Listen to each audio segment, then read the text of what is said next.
أعوذ بالله من الشيطان الرجيم. بسم الله الرحمن الرحيم.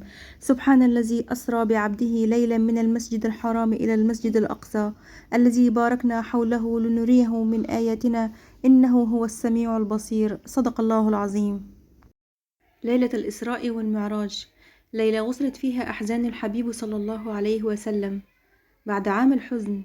اللهم كما جعلتها ليلة دخول الفرح والسرور على قلبه الشريف صلى الله عليه وسلم بعد أن طال حزنه، فاجعلها ليلة فرح وسرور على أمته. خفف اللهم آلامها وأشفي بفضلك سقامها وأرفع عنها ما حل بها من أذية وبلية.